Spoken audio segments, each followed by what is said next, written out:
હાલ લગ્નગાળો શરૂ થઈ ગયો છે. તેની વચ્ચે સુરતમાં આશ્ચર્યજનક ઘટના સામે આવી છે. લગ્નમાં જમવાનું ખૂટી પડતા વર પક્ષ અને કન્યા પક્ષ વચ્ચે નોકઝોક શરૂ થઈ અને માથાકૂટ એટલી હદે પહોંચી ગઈ કે જાન લીલા તોરણે પાછી જઈ રહી હતી. જો કે સુરત પોલીસે મામલાની ગંભીરતા સમજી બંને પરિવારો વચ્ચે સમાધાન કરાવી પોલીસ સ્ટેશનમાં જ વરમાળાની વિધિ કરાવી લગ્ન કરાવ્યા હતા. સુરતના વરાછા માતાવાડી પાસે લક્ષ્મીનગરની વાડીમાં બિહારી પરિવાર દ્વારા લગ્નનું આયોજન થયેલ હતું, જેમાં રાજીવ પ્રમોદ મહંતો અને પ્રિયા કુમારી બીટુ સિંહના લગ્નની વિધિ ચાલી રહી હતી. પરંતુ લગ્ન પ્રસંગ દરમિયાન જમવાનું ઘટી પડતા જાનૈયાઓ નારાજ થઈ ગયા હતા અને બંને પરિવારજનો વચ્ચે ઝઘડો થયો હતો. મામલો એટલો ગંભીર બની ગયો હતો કે જાન લીલા તોરણે પાછી જઈ રહી હતી. આ ઘટના બાદ કન્યા પક્ષવાળા વરાછા પોલીસ મથકે પહોંચ્યા હતા અને સમગ્ર મામલાની જાણ પોલીસને કરી હતી, જેથી વરાછા પોલીસની ટીમ દ્વારા વરરાજા અને તેમના પરિવારજનોનો સંપર્ક કરવામાં આવ્યો હતો.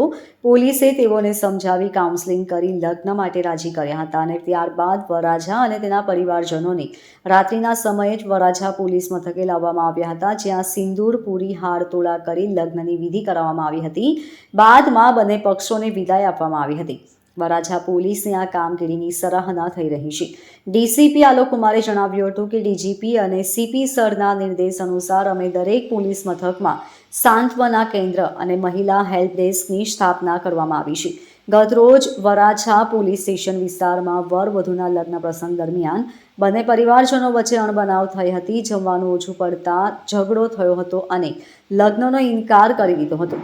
થોડા સમય પછી કન્યા અને પરિવારજનો સાથે પોલીસ મથકે આવી હતી અને જણાવ્યું હતું કે હું અને છોકરો લગ્ન માટે તૈયાર છીએ, પરંતુ પરિવારજનોની નોકઝોકના કારણે અમારા લગ્ન નથી થઈ રહ્યા. તો પોલીસે આ મામલાની ગંભીરતા સમજી હતી અને આ છોકરીની જિંદગી સુધારી શકાય તે માટે બંને પરિવારો વચ્ચે કાઉન્સેલિંગ કરી સમાધાન કરાવ્યું હતું અને બાદમાં છોકરીએ કહ્યું કે જો અમે ફરીથી ત્યાં જઈશું તો ફરીથી નોકઝોક થવાની સંભાવના છે.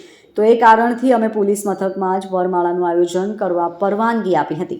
Bureau report LK star news, Surat.